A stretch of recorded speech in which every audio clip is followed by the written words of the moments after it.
What's up, you guys? It's Draco-Pal here, coming at you guys with a deck profile for my Pepe or Draco-Pal's deck, whatever you guys would like to call it. And so, I decided to build the deck again. The last time I had it was at full power. Now it's a shell of itself, but the deck is actually still good.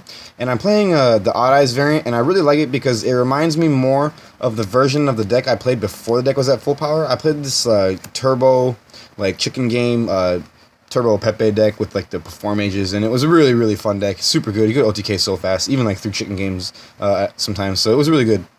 And so I'm gonna do some explanations of the cards. So if you guys want, there's gonna be a deck list in the description box if you guys really just want to see it. So check that out in the bottom if you guys don't want to hear in depth. But for you, those of you who might want to learn how to play this deck, I suggest you actually listen to what I'm saying here. And if you guys need more help, let me know, and I'll make some duel videos or something. Let me know what you guys want to see about that. So let's get into the deck profile. Starting off, we have one Joker and one monkeyboard. So Monkey, one important thing to note is he's your best card after turn 1. Like on turn 1, he's good if you need the specific setups, like if you need to make a Vortex Dragon, or if it's like the card you drew and you have to use it to get into the game.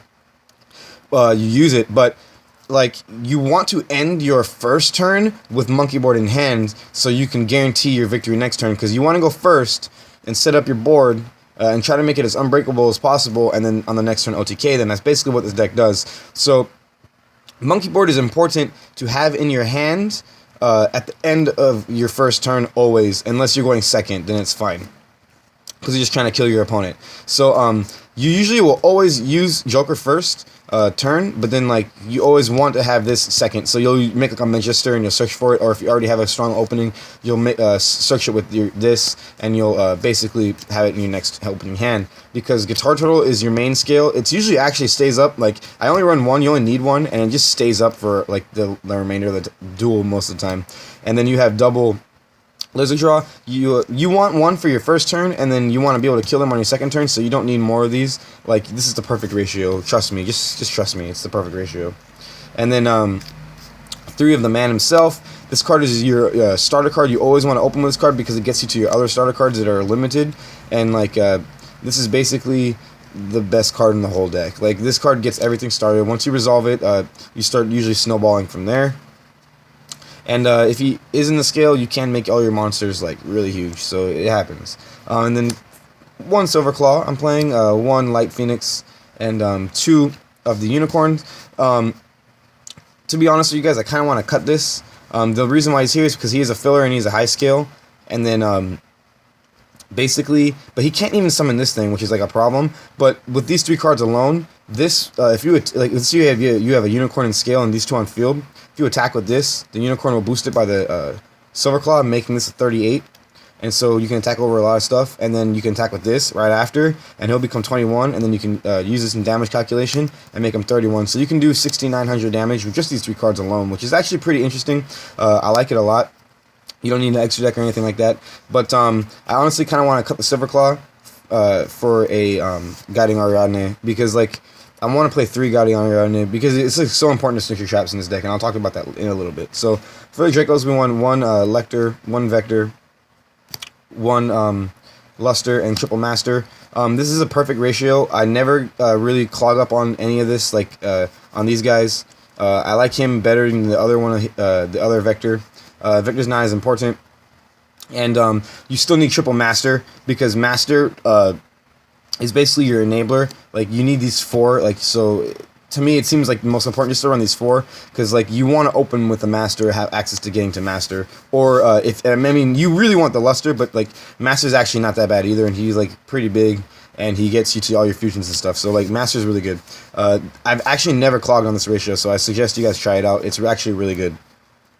And then I'm playing triple magical abductor. This is like another starter card, like a sorcerer and master. You want to like see this card as fast as possible, because this gets you to sorcerer, which gets you to like all your other cards and gets everything snowballing. And the way it works is you can, every time you activate a spell, so if you activate her in the scale and then you activate a master, you can just like, it'll get the spell counter, and you can kill the master and start playing other stuff. So usually if you open with like a master and like a sky arc, sorry, a sky iris, and this, like you pretty much are there when it comes to like getting, because like the Sky Arc also searches the high scale, so like you get guarantee you're gonna get stuff. So this is definitely a starter card. You want to see it early as possible if you're going first.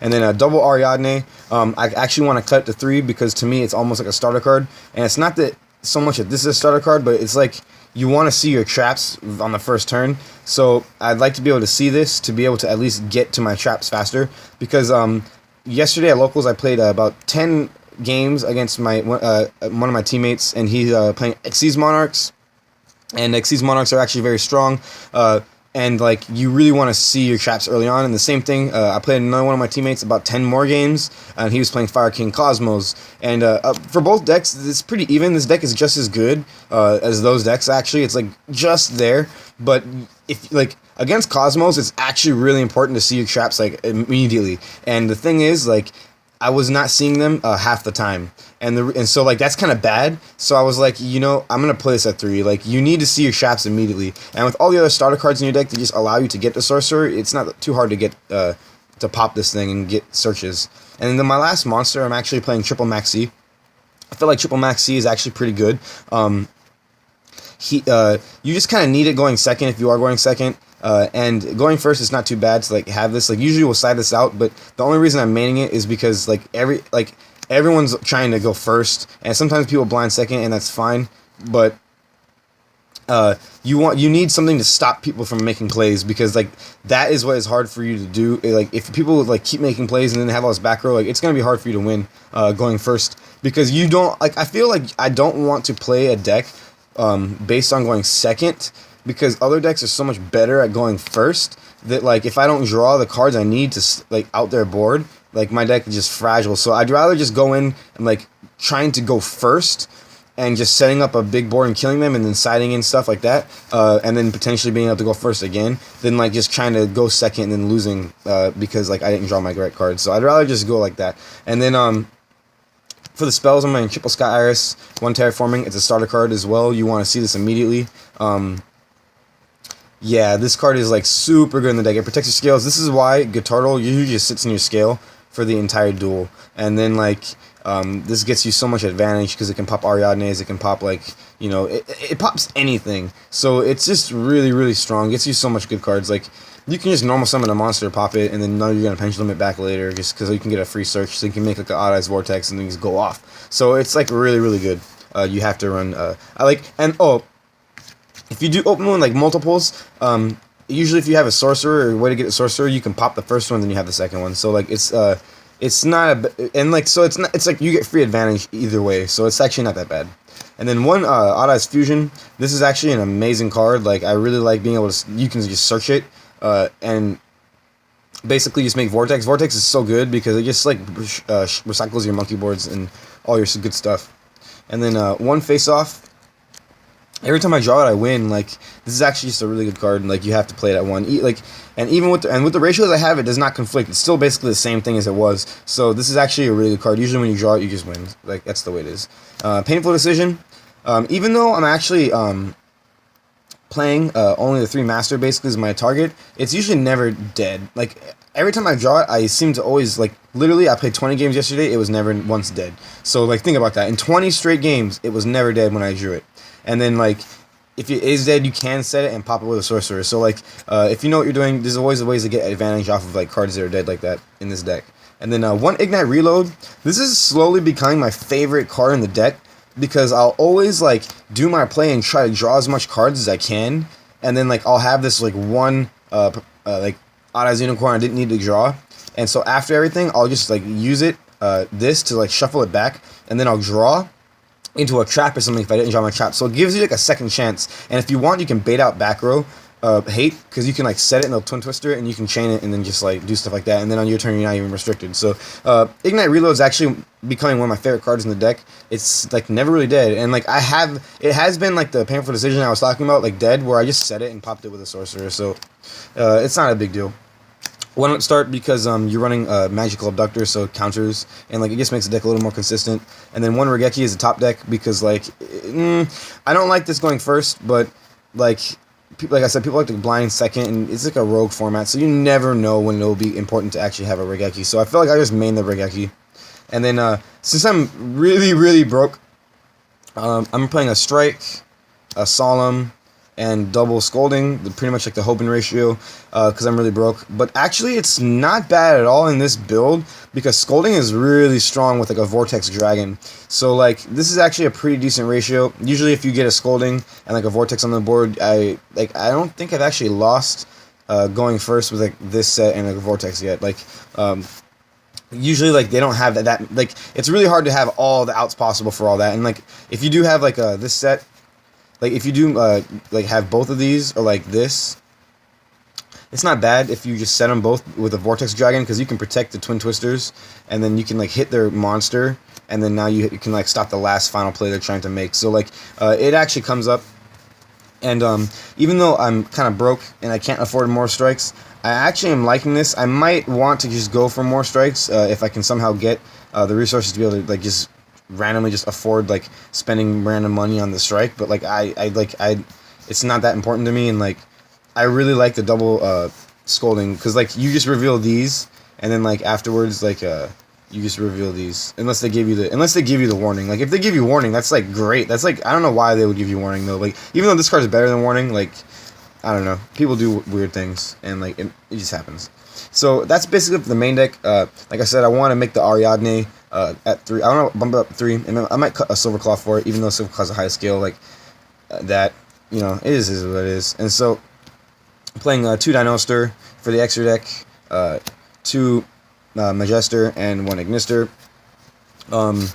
Yeah, he's at 1, but like I hate making these turn 1. This is Majesters, because like usually it's good, but like it's good accompanied by like a vortex or by like a dinoster. Like it's never good by itself. Like as long as you have back row. Like if you have back row, it's good. It can be okay by itself, but it's still just better if you have other cards. So like it sucks, but you have to run it because it gets you like the cards you need.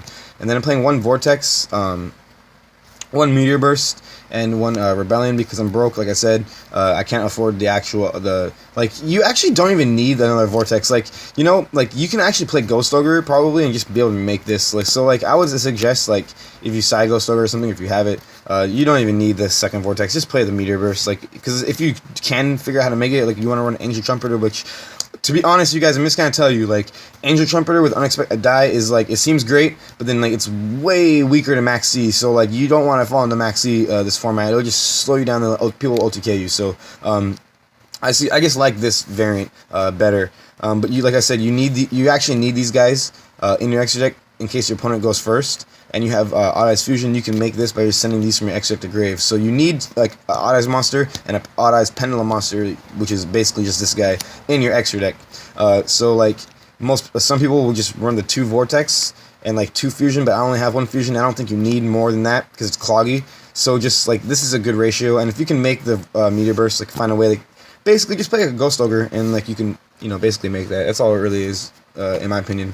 And then 1 Utopia, 1 Utopia Lightning for the 4s, because really important to build out Cosmos. This thing is so good. Like once you like establish a Vortex Dragon, like this is just basically like there is like no coming back for Cosmos once you like do use this. If you have a back row, like this deck, if you go first, like you can just win. It's like seriously, you can just win. And then 1 Castel, because it's ulti and it's like and it's I guess it's okay if it comes up, I guess. Diamond Dire Wolf actually comes up a lot more. This is like very relevant. I like the Diamond Dire Wolf. I think you guys should just run it. Like it's more important than Castel. Like seriously, like right now it's more important than Castel. 1 Dweller. You might want to just play 2nd Dweller if you want in this deck. But I just like it where it's at. And then 1 Emerald, because it basically you only have the 1 Ignister. And like there is plays where you can just like make the Ignister and then make your final Titanic Galaxy, who's basically the boss monster like of your extra deck, other than Vortex. This guy is actually really really good against Monarchs and stuff if you do end up making it.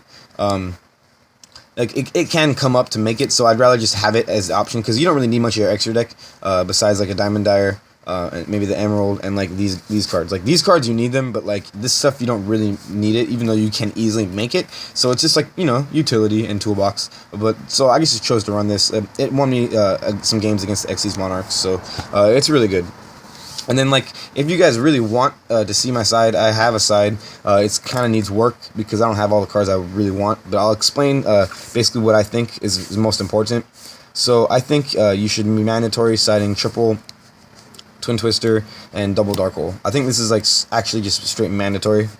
And then for me, I don't have them, so I'm playing 2 Lancias here, but I actually want Archfiend Eccentrics. Maybe at least 1, but I was thinking more like 2 Archfiend Eccentric for my side, so I can like side it in, take out my Ariadnes and stuff like that if I'm going second, because you don't need the traps. And then just side in this stuff with like an Archfiend Eccentric or 2, maybe just 1 Archfiend Eccentric, and then like I'll find some other stuff. So like I'm not exactly sure, but I don't even have an Archfiend Eccentric, so like I'm basically just going off of whatever I have here. It's good. And then I'm playing triple. Like this is the most important. That you should be playing 2 dark holes and these 3 twisters. That's super mandatory, because if you have like a dark hole and a maxx, you're basically good against Cosmos. If they use Fire King Island, you just you'll wait for the strawman, and then you maxx the strawman, and then you get 2 draws basically, and then they'll have 2 pilots on board, and you dark hole. And okay, so like if you dark hole a bunch of ships, it doesn't do anything because they float. But if you dark hole 2 pilots, they have to chain to like summon these ships to float, and then at that point you're getting cards out of their hand, which is very, very important. So like you need to be able to like have dark holes. Like it's just super important. And then I'm playing 3 kaijus, because the kaijus like they just tribute stuff, and they're just good against literally everything. They're just outs to literally every deck possible, even this deck. And then here I'm playing 2 Chaos Trap Hole and 1 and 3 Imperial Iron Walls. Like I kind of just want to cut this to 2 because the deck like you can beat the Cosmos without it. So like and that's like an amazing thing to be able to do. So 2, if you draw this plus Scolding and then make Vortex, and then you just like flip this, and like they lose. They absolutely lose. And then like I wanted to just cut Chaos to 1 because it's searchable by Ariadnes if I'm going triple, and like I have a good traps already, so I figured I'll try to cut to 1, but it is what it is right now. It's just testing. If you guys wanted to know what I was siding, that's basically my side right now. Like I said, I want an Archfiend Eccentric, so I might take out like one of these for Archfiend Eccentric, and then I'm not too sure. Like the Lancia seems okay. Like I know I need to play a Veiler, so I might like take this out for a Veiler. Maybe I'll just take out the Lances for Veilers. And yeah, I guess from there it's just a matter of what I want to take out for this card. But yeah, thank you guys very much for watching this. My deck. Let me know what you guys think in the comment section below. And if you guys like the video, please give it a like. It helps the channel grow. I'd really appreciate it. Thank you guys very much for watching. Take care.